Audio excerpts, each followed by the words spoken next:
اعوذ باللہ من الشیطان الرجیم بسم اللہ الرحمن الرحیم بل اللہ مولاکم وهو خیر الناصرین صدق اللہ العظیم۔ رب اشرح لی صدری ویسر لی امری واحلل عقدۃ من لسانی یفقہوا قولی رب یسر ولا تعسر وتمم بالخیر آمین یا رب العالمین۔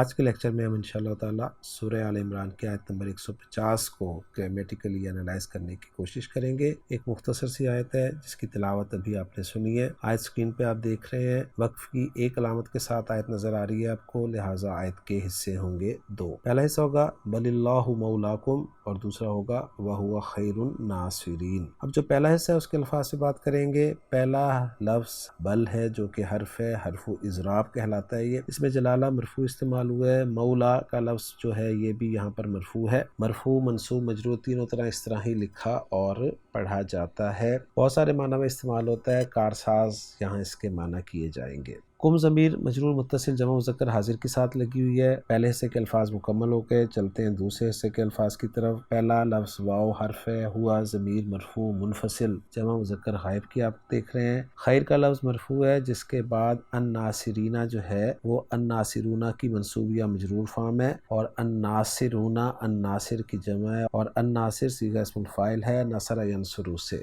مدد کرنے والا۔ الحمدللہ جی الفاظ پہ بات مکمل ہو گئی ہے، چلتے ہیں جملوں کے اعراب کی طرف۔ پہلا جملہ مستانفہ ہم بنائیں گے، بل حرف اضراب جیسے آپ نے سنا۔ اس میں جلالہ مبتدا ہوگا جس کی خبر مولاکم مضاف اور مضاف الیہ کا مجموعہ ہے۔ مبتدا اپنی خبر سے مل کر جملہ اسمیہ بن جائے گا اور ترجمہ کریں گے اللہ تمہارا کارساز ہے۔ اور دوسرا جملہ وہو خیر الناصرین میں واو کو ہم عاطفہ قرار دے دیں گے، ہوا جو ہے یہ ضمیر مبتدا بن جائے گی اور خبر کی جگہ پر خیر الناصرین مضاف الیہ آ جائے گا، اور یوں مبتدا اپنی خبر سے مل کر جملہ اسمیہ بن جائے گا۔ اور ترجمہ کریں گے اور وہ بہترین مدد کرنے والا ہے۔ تو الحمدللہ جی مختصر سی آیت تھی، بہت آسان آیت تھی اور بڑی آسانی سے آج کے لیکچر میں ہم اسے انالائز کرنے کے قابل ہو گئے۔ محمود صافی صاحب کی ورکنگ کو دیکھتے ہیں۔ محمود صافی صاحب نے پہلا جملہ اللہ مولاکم لا محل لہا استنافیہ قرار دیا ہے، دوسرا جملہ ہوا خیر الناصرین لا محل لہا معطوف علی الاستنافیہ قرار دیا ہے۔ ترجمہ اس آیت کا کچھ یوں کیا گیا ہے،